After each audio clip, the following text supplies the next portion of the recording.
لە دایک و باوکێکی جەزایری لە فەڕەنسا لەدایک دەبێت و گیانی تۆپی پێ سەرسام دەکات. بەوەی جوڵەی سەحراوی و پاسە ناوەزەکانیەوە بە موعەلیم و مامۆستا ناوبانگی دەرکردبوو. دوویان ئینگلیزی ڕەتی دەکەنەوە گرێبەستی لەگەڵ بکەن، بەڵام لە یانەیەکی ئیتاڵی دەدرەوشێتەوە و لە یانەیەکی ئیسپانیش واز لە یاریکردن دێنێت. ئەوەی باسمان کرد زۆر ڕوونە، مەبەستمان زەینەدین زیدانە. بەزی زۆر ناسراوە، چ بە یاریزانی و چ بە ڕایەنەری وەک ئەفسانە دەرکەوتووە. لە ساڵی 1995 پێشنیاز دەکرێت بچێتە یانەی مانچستەر یونایتد، بەڵام ئەلێکس فێرگسۆنی ڕایەنەری ئەو کاتی یانەکە پێی وایە بەبوونی ئیریک کانتۆنا لە پێکاتەکەیدا شوێنێکی گونجاو بۆ یاریکردنی ئەو لاوە فەڕەنسیە بوونی نییە. دواتر نزیک دەبێت لەوەی بە 1.5 ملیۆن یۆرۆ بچێتە یانی نیوکاسڵ، بەڵام لە کۆتایی گفتوگۆکاندا ئەو یانێش پەشیمان دەبێتەوە و پێیان وایە کوالەتی زیزۆ زۆر بەرز نییە، بەڵام کۆڵ نادات و بۆ سەلماندنی تواناکانی بەرەو ئیتالیا دەکەوێتە ڕێ و درێسی یۆڤانتۆس دەپۆشێت. لە ساڵانی 1997 و 98 لەگەڵ خانمە پیرەکە دوو نازناوی خولی ئیتاڵی دەباتەوە. زینەدین زیدان لە ژیانی وەرشی خۆیدا تەنیا 2 گۆڵی لە تیپەکانی ئەمریکای باشوور تۆمار کردووە، بەڵام 2 گۆڵ کە هەمیشە باز دەکرێت.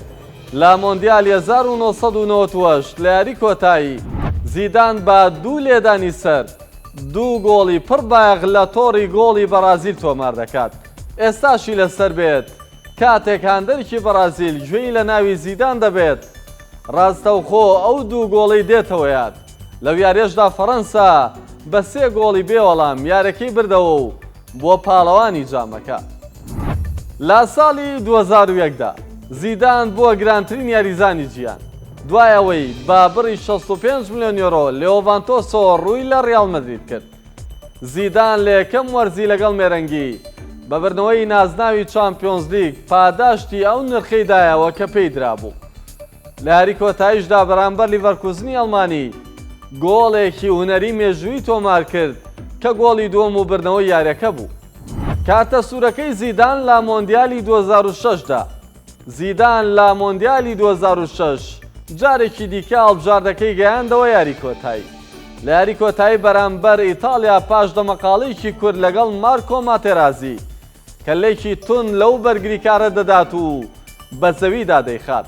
ڕاستەوخۆ کارتی سووری بەڕوودا بەرز کرایەوە و یاریکەشیان بە لێدانی سزا دۆڕاند و نازناوەکەیان لەدەستدا. دیمەنی کەلەکەی زیدان بووە مۆرچێک بۆ ئەو مۆندیالە.